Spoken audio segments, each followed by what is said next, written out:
मला जे प्रेम दिलात, आशीर्वाद दिलात आणि मी आपला एक लोकप्रतिनिधी म्हणून 10 वर्ष आमदार म्हणून काम केलं आणि आपल्या सगळ्यांच्याच आशीर्वादामुळे आज राज्याचा कॅबिनेट मंत्री म्हणून मी काम करतोय। पण आपण जो काय अधिकार आणि आशीर्वाद आणि प्रेम जे मला दिलं त्या नात्यामुळे, त्या संबंधांमुळे आज मी इथे आलेलो आहे। माझ्यासाठी ही काय राजकीय सभा नाहीये की आता काय आपल्याकडून मला मतदान मिळवायचे असं काय, त्यासाठी ही आजची आचारसंहिता पण जाहीर झालेली नाही। ती शहरापुरती आचारसंहिता आहे। शहराचे आपल्या जिल्ह्यामध्ये 4 शहरातल्या असलेल्या नगरपंचायतच्या निवडणुका, त्याच्याशी आणि आपल्याशी काही संबंध नाही। पण आज आपण मच्छीमारी करत असताना, मासेमारी करत असताना आपल्याकडे आपल्या समोर उभं राहिलेले जे काही संकट आहे त्या बाबतीमध्ये राज्य शासन म्हणून आपल्याला काय मदत मिळू शकते ही भावना आपल्या प्रत्येकाच्या मनामध्ये आहे।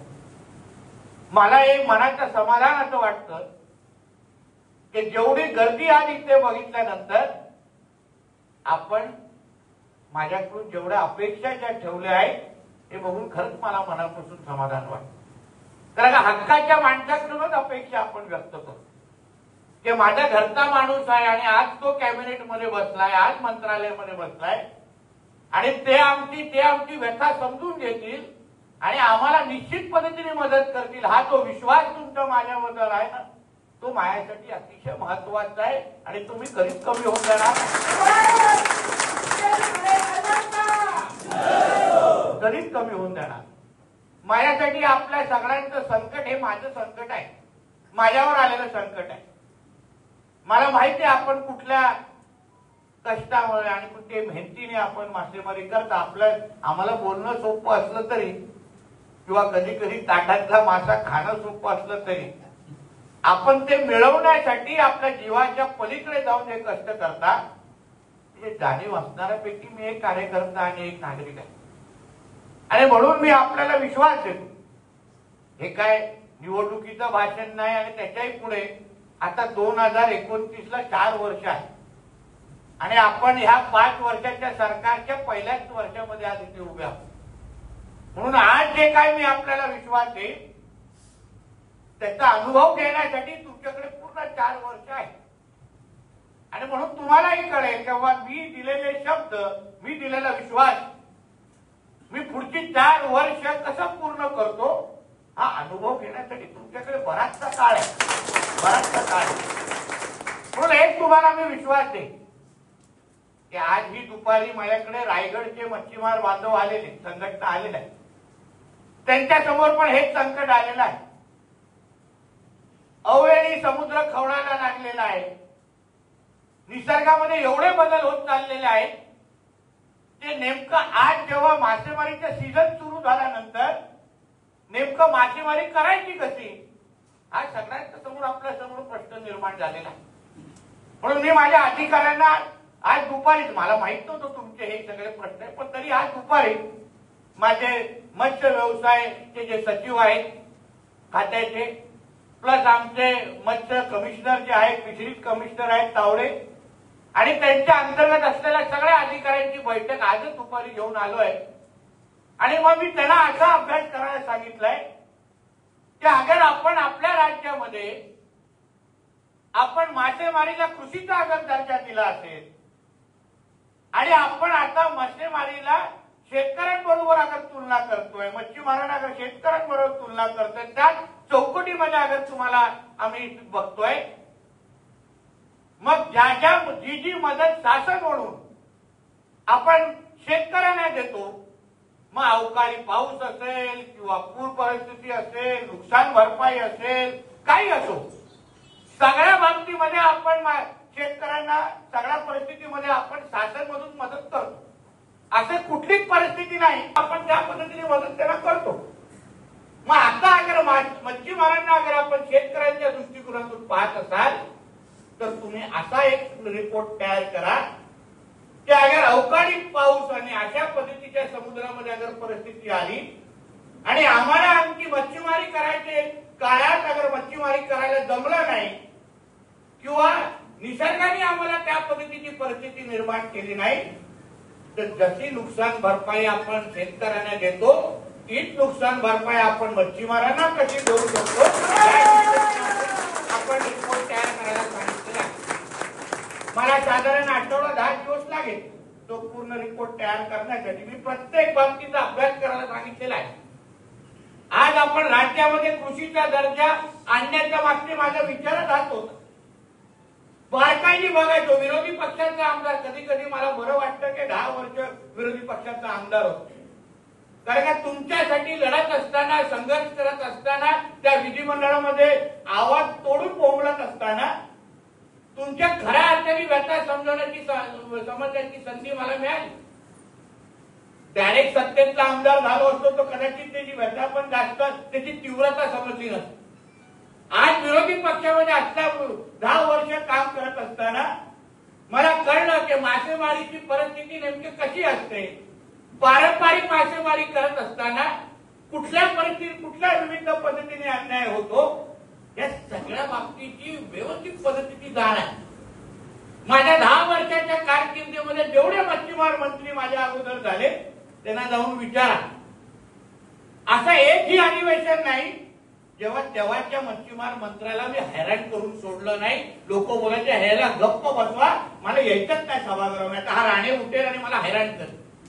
जेवढे मी तळो की पडो करायचो त्याला, मला आवडलं। मासेमारी असो, तुमचे डिझेल परतावण्याचे विषय असतो, कुठलाही विषय सांगा, मला तोंडपाठ माहिती। आणि म्हणून बरोबर देवानी बघितलं की बाबा हा एवढा बोंबलतोय ना, याच खात्याचा मंत्री याला का, कारण का न्याय मिळवून द्यायचा असेल ना तर अशा एका कार्यकर्त्याला त्या खात्याचा मंत्री करा ज्याला तुमचे प्रश्न मांडत असताना हातात पेपरची गरज वाटली नाही पाहिजे, त्याला मनापासून हृदयातून कळलं पाहिजे की मच्छीमार बांधवांचे काय प्रश्न आहेत आणि ते कसे सोडवायला पाहिजे। म्हणून 11 महिन्याच्या तुम्ही पहा, आपला महाराष्ट्र राज्य अन्य कुठल्याच राज्याने 100% कृषीचा दर्जा दिला नाही, फक्त महाराष्ट्र राज्याने दिलेला आहे आणि त्याच्यामध्ये कुठल्याच राज्याने थोडा धाडस केलेला नाही। 100% कृषीचा दर्जा दिलेला आहे। तो नेमका का दिला हे तर कधीतरी आपण अभ्यास फार बारकाईने करावा। मला माहिती आहे आपण वाचणी करता आणि आजकाल काय मोबाईलच्या जमान्यामध्ये काय वाचायचं नाही तेही वाचून मोकळे होता, म्हणून मुद्दामून तुम्ही माहिती घ्या। कारण का कृषीचा दर्जा देण्याचा हेतू त्यांच्या मागचा हा होता, कारण का तुम्हाला ज्या ज्या सवलती आज शेतकऱ्यांप्रमाणे आज भेटत आहेत त्या सवलतीच्या मुळे तुम्हाला खऱ्या अर्थाने तुमचा हा व्यवसाय पुढे घेऊन जाण्याची एक चांगली संधी किंवा तुम्हाला आधार निर्माण होतोय। आज आपण कुठलाही कॉपरेटिव्ह किंवा जिल्हा बँकमध्ये जा, पाऊल ठेवल्या तुम्ही त्याला विचारा बाबा माझ्यासाठी काही योजना तुमच्याकडे आहेत का, त्यांच्याकडे आतापर्यंत कुठल्याही योजना आपल्यासाठी नव्हती। जिल्हा बँक म्हणजे शेतकऱ्यांची बँक असं म्हणून मोकळे व्हायचे आणि आपल्या हाताला काहीच लागायचं नाही। पण आज कृषीचा दर्जा दिल्यामुळे आज जेव्हा तुम्ही जिल्हा बँक मध्ये जाता तेव्हा समोरच्या व्यक्तीला ज्या ज्या सवलती ते शेतकऱ्यांना देतात त्या सगळ्या सवलती तुम्हाला देणं हे बंधनकारक आहे, अशी परिस्थिती आज आपण निर्माण करून दाखवलेली आहे। आजच्या जीआरचा मुद्दा म्हणून तुम्ही अभ्यास करा।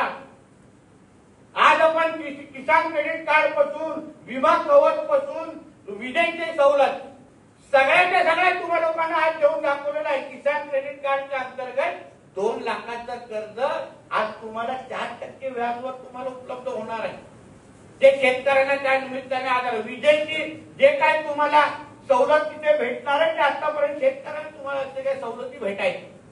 या सगळ्या गोष्टी मी का प्रयत्न करतोय, कारण का मला माहिती आहे नुसतं भाषण देऊन नुसतं काय उगाच हवेत बोलून उपयोग नाही। खऱ्या अर्थाने शेतकऱ्यांच्या प्रमाणे तुम्हाला मोठं करायचं असेल तुम्हाला त्या पद्धतीच्या सवलती पण मला द्यायला लागतात, त्या पद्धतीचा आधार पण मला द्यायला लागतो आणि म्हणून त्या पद्धतीचे सगळे निर्णय मी घेत पुढे चाललेलो।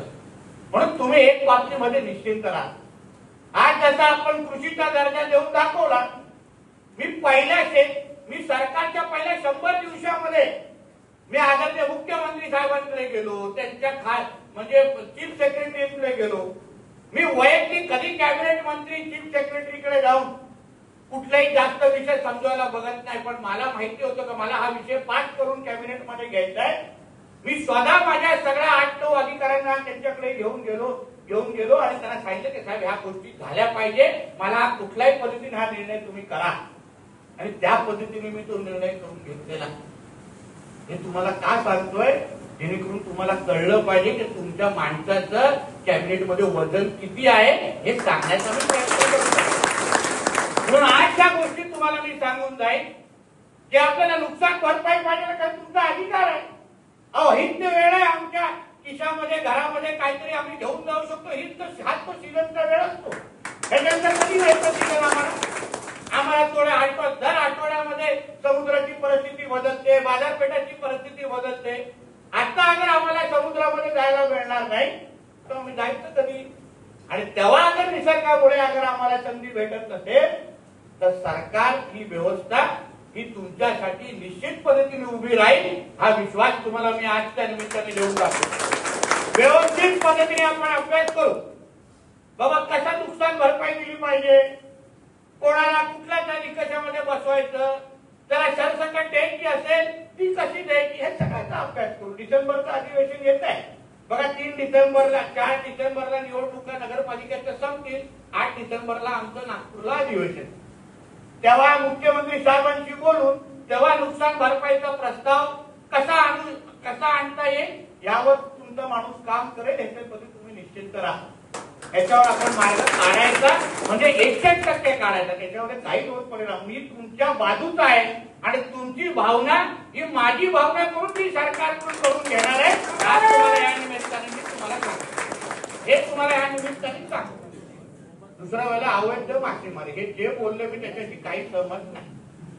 काय कशाचा राग काढताय हे मला अगदी कळलेलं नाही. कारण का माझ्या अधिकाऱ्यांवर माझा फार बारकाई नाही. ठीक आहे, 2-4 गोष्टी पहिल्यासारखी परिस्थिती आहे का, ते एकदमच काय अवैध मासेमारी व्हायची आणि अधिकारी काम करायचे ना, असं काय परिस्थिती आहे का? काय आहे का एकदम परिस्थिती तशी आहे? अधिकारी काम करतात, एकदम काय सुतासारखे सरळ पहिल्या वर्षात होणार नाही. माझ्या चाबूकला अजून 4 वर्ष धार आणायला लागेल मला. करणार मी त्या सगळ्यात. कारण मलाही माहिती आहे की 12 नॉटिकल माईलच्या आतमध्ये येऊन जो मासेमारी करतो तो अवैध पद्धतीनेच करतो. पारंपरिक मासेमाऱ्याच्या पोटावर लाथ मारतो हे मला माहिती आहे. हे मला माहिती आहे, माझा अभ्यास आहे.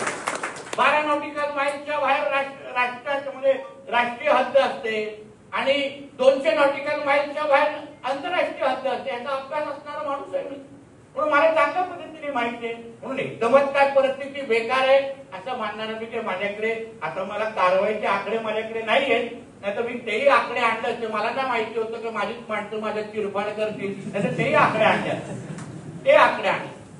कुठेतरी मला वाटतं निवडणुकीची उमेदवारी नाही बोललेलो म्हणून राग काढतो. मला आठवतं कुठली निवडणूक येणार लढवायला नाही दिली, नगरपालिका, त्याचा राग आहे. म्हणून माझ्या नादी लागू नका. मला माहिती आहे इतिहास कोण कोणाचा काय कधी कशाला बोलतो आणि केव्हा बोलतो. आणि म्हणून तुम्हाला सांगतो त्याच्याबद्दल निश्चिंत राहा.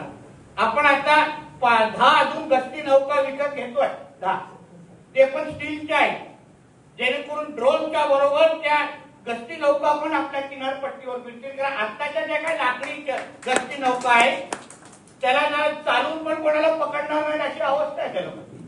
म्हणजे त्याला बघून तर लहान मुलं पण घाबरत नसतील, त्यांना वाटलं की कागद काय बोटी कोणतरी फिरवते अशी अवस्था आहे त्याची. मी माझ्या कमिशनरला सांगितलं या गस्ती नौका चालणार नाही, तुम्ही आपल्याला नवीन घ्यायचे. प्रस्ताव आता फायनान्सकडे पडलेला आहे. 10 नवीन गस्ती नौका आपण पूर्ण किनारपट्टीवर आपण लावणार आहोत, जेणेकरून कोणी आपल्या हातीमध्ये येणार नाही. अहो किनारपट्टीला सुरक्षित कसं ठेवायचं हे आम्हाला लोकांना माहिती, आमची प्राथमिकता आहे. आम्ही काय सोडणार नाही तो विषय, बिलकुल सोडणार. म्हणून या सगळ्या गोष्टीवर आपलं फार बारकाईने काम सुरू आहे, एवढाच विश्वास तुम्हाला मी आजच्या निमित्ताने देतो. तुमच्या मनामध्ये जे चिंतू परंतु असेल की बाबा काय होणार कसं होणार काय निश्चित करा. आपल्याला माहिती आहे की आजची परिस्थिती आजची वेळ थोडी संकटाची आहे, पण शासन म्हणून तुमचा भाऊ आणि मित्र आणि मुलगा आज कॅबिनेट म्हणून मंत्रालयामध्ये बसलेला आहे. तो रोज आणि प्रत्येक क्षणात तुमच्याबद्दल विचार करतोय.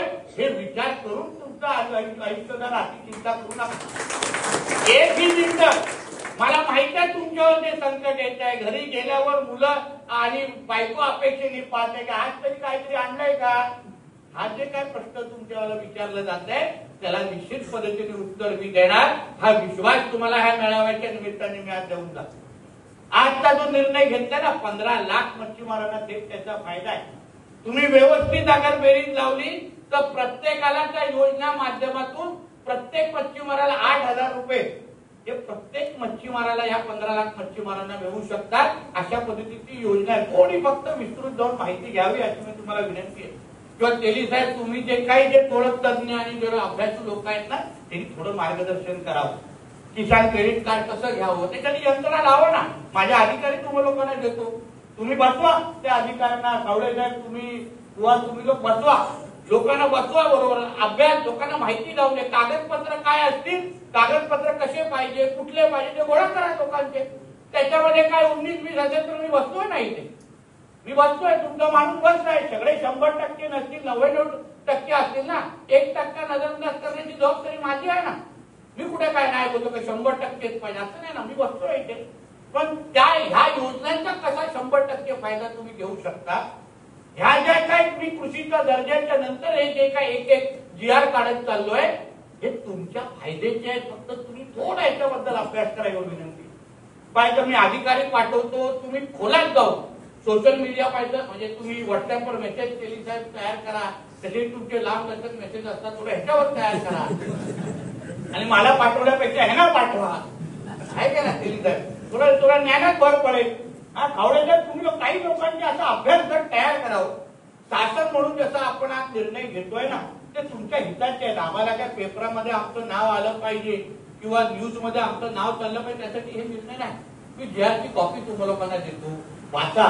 आणि प्रत्येक मच्छीमाराला ह्या माध्यमातून कसा फायदा होतो त्याच्या घराघरात जसं लाडली बहीण योजना अंतर्गत जसे 1500 रुपये आपण देतोय तसं ह्या GRच्या माध्यमातून प्रत्येकाला 8,000 रुपये मिळण्याची संधी ह्या आजच्या GRच्या माध्यमातून आहे. हे तुम्ही फक्त बारकाईने अभ्यास करा. मग तुम्ही बोला की नाही, तुम्ही बोलताय ते बरोबर बोलताय. मग तुम्हाला कळेल की ह्या प्रत्येक GR मध्ये का मी म्हणतो एक GR काढतोय जेणेकरून आजच्या ह्या आर्थिक परिस्थितीवर तुम्हाला लोकांना मात करता येईल. प्रत्येकाच्या हातामध्ये 15 लाख आमच्या राज्यामध्ये मच्छीमार नोंद आहे. प्रत्येकाला अगर 8,000 रुपये अगर मिळत असतील तुम्ही विचार करा तुम्हाला किती त्या निमित्ताने मदत होईल. आज शेतकरी सन्मान योजनेच्या अंतर्गत प्रत्येक शेतकऱ्याला 6,000 2,000 हप्ते भेटतात ना राज्य आणि केंद्राचे. त्याच पद्धतीची ही ह्या GR हे जे एक निघतायत ना त्यावर तुम्ही विचार करा. आता केंद्र सरकारची प्रधानमंत्री मत्स्य संपदा योजना माहिती आपण किती लाभार्थी ते असतील. आम्ही लोकांनी अभ्यास केला की बाबा केंद्राची योजना आहे पण त्याच्या कदाचित 100% लाभ कधी कधी मच्छीमार बांधवांना भेटत नाही. मी आदरणीय मुख्यमंत्री साहेबांकडे गेलो, मी काही अधिकाऱ्यांबरोबर बोलतो. मला एक कळलं की आमच्या ह्या मत्स्य खात्याला राज्याचं हे जे मत्स्य खातं आहे एक ही स्वतंत्र योजना आमची नाही राज्याची. बघा कुठली योजना आहे का राज्याची, एक ही तुम्हाला योजना मिळणार. मग मी त्याच्याबद्दल पण अभ्यास करायला सुरू केलाय आणि येणाऱ्या जानेवारी 26 तारखेपासून पंतप्रधान मत्स्य संपदा योजनेच्या धर्तीवर आपण मुख्यमंत्री मत्स्य संपदा योजना सुरू करतोय. म्हणजे केंद्राच्या आणि राज्याच्या तशीच योजना तुम्हाला राज्यामध्ये मिळते. म्हणजे अर्धे पैसे केंद्राचे तेवढेच पैसे राज्याचे. म्हणजे जसे 6,000 तुम्हाला शेतकरी सन्मानचे तुम्हाला जसं केंद्राचे भेटतात 6,000 तुम्हाला राज्य मिळतो तसंच मत्स्य संपदा योजनाचे पैसे तुम्हाला केंद्राचे भेटणार तेवढेच पैसे तुम्हाला राज्य आता देणार 26 जानेवारी 2026 पासून. ह्याचा तुम्ही बारकाईने फक्त तुम्ही विचार करा आणि ह्या दृष्टिकोनातून तुमचा अभ्यास करू. जे काही छोट्या लाभ म्हणजे कधी फिशचे आपले ते बास्केट बॉक्स असतील, काही कोल्ड स्टोरेजचे असतील, काही बर्फ कारखान्यासाठी असतील, अशा 26 नवीन योजना. किती 26 नवीन योजना मी पुढच्या एका वर्षामध्ये राज्याच्या सगळ्या या 15 लाख मच्छीमारांसाठी असतोय. जिथे जे काही छोट्या लाभ म्हणजे कधी फिशचे आपले ते बास्केट बॉक्स असतील, काही कोल्ड स्टोरेजचे असतील, काही बर्फ कारखान्यासाठी असतील, अशा 26 नवीन योजना. किती 26 नवीन योजना मी पुढच्या एका वर्षामध्ये राज्याच्या सगळ्या या 15 लाख मच्छीमारांसाठी आणतोय, जिथे आज एक पण योजना नाहीये. येणाऱ्या एका वर्षामध्ये 26 नवीन योजना तुमच्या सगळ्यांसाठी असतात. 26. म्हणून या सगळ्यांच्या बाबतीमध्ये तुम्ही फक्त बारकाईने अभ्यास करा आणि लाभ घ्यायला शिका. एवढं मी तुम्हाला या निमित्ताने सांगणार. तर मी एकमेकाला धरून लाभ द्यायला कसा करून मी करतो. मी नाही तुम्हा लोकांची पाठ तोडणार.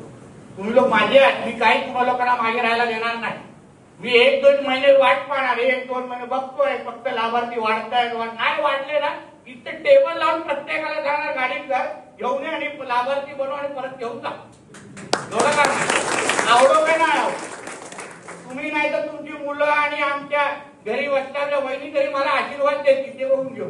डिसेंबरच्या अधिवेशनामध्ये या बाबतीमध्ये विशेष पॅकेज आपल्या ह्या राज्याच्या 15 लाख मच्छीमारांना कसं देऊ शकतो त्यावर माझं काम सुरू आहे आणि मी ते करून जाणार. म्हणून या सगळ्या गोष्टी आपल्याला सांगावं जेणेकरून तुम्हालाही कळलं पाहिजे की तुमचा माणूस जे आता हळूहळू तुम्हाला थोडा कमी वेळ देतो असं वाटतं तो काय नेमकं तिथे मंत्रालयात बसून दिवे लावतो हे तुम्हालाही कळलं पाहिजे.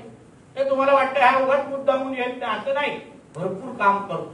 दिवसाचे 14-14, 15-15 तास काम करतो. आज सकाळ पहिली बैठक सकाळी 8 वाजता घेतलेली. रात्री 2:30 वाजेपर्यंत माझी बैठक सुरू होती इलेक्शनच्या संबंधित. 8 वाजता बैठक सुरू केली आहे. तुमच्या नंतर परत अजून 4 बैठका कणकवलीच्या घरी जाऊन घेणार आहे आणि मग झोपायला राहणार आहे झोप लागली तर. म्हणून या सगळ्या गोष्टी का करतो की संधी मिळालेली आहे. कधी आपल्या सगळ्या वरिष्ठ नेत्यांच्या आशीर्वादामुळे तुमचा आमदार ते पण देवगडचा आमदार कॅबिनेट मंत्री झाला एक लक्षात. ही काही संधी मी सोडत नाही. जेवढं काही इतिहास घडवायचा आहे तुम्ही माझ्या कारकिर्दीमध्ये निश्चित पद्धतीने घडवील. एवढं तुम्हाला जी काय मदत सरकारकडून अपेक्षित आहे ठीक आहे. 2-4 अगर अधिकारी मागे पुढे करत असतील मला येऊन सांगा ना. तुमच्यापेक्षा मोठा कुठलाही अधिकारी माझ्यासाठी नाही. तुम्ही बोललात तर तो घरी गेला समजा काही विषय नाही. मी काय विचारणार पण नाही. विचार पण नाही. अहो विरोधी पक्षामध्ये असताना बांगडा फेकणारा खुर्चीवर बसून काय करत त्याला सोडणार आहे का. विचार करा.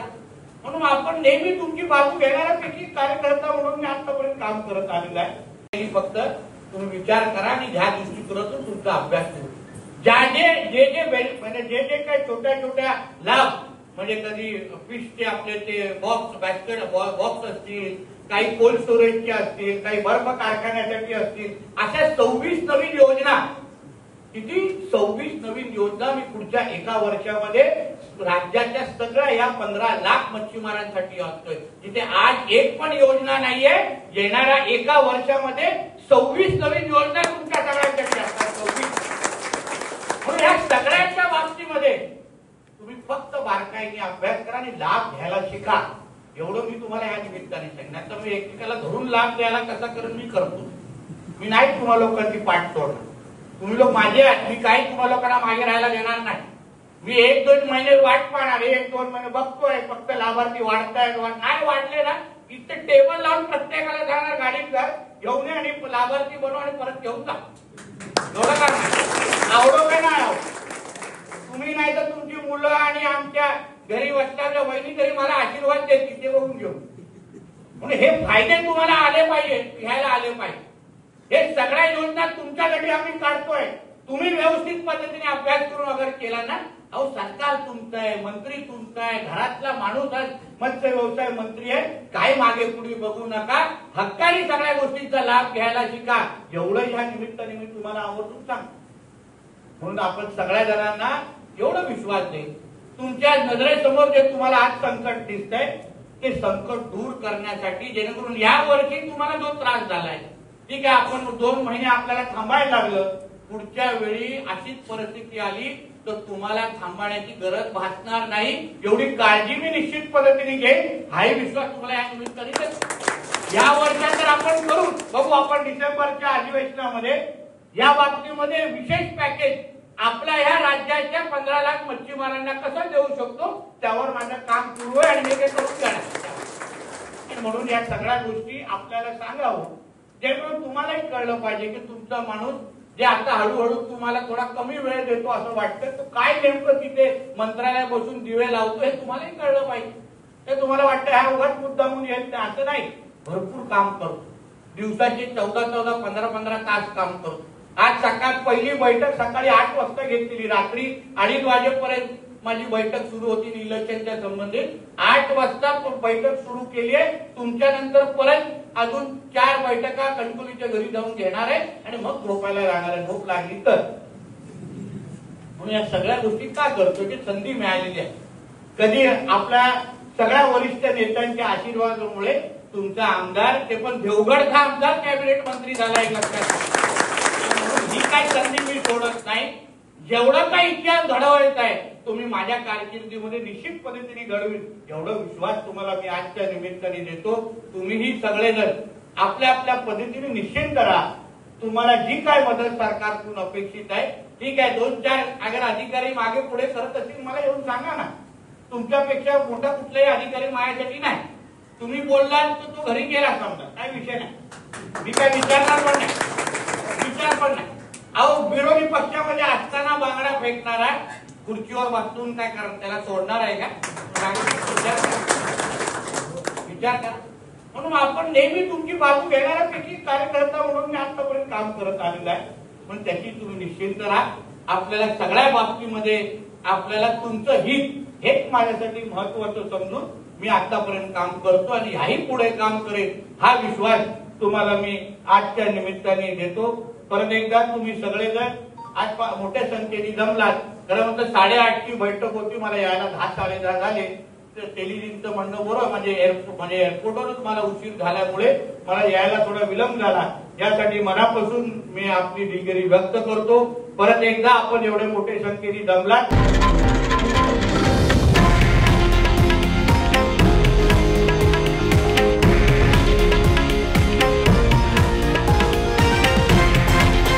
हे आहे देशातील नंबर 1 न्यूज नेटवर्क आणि आपण पाहत आहात TV9 मराठी, एकमेव.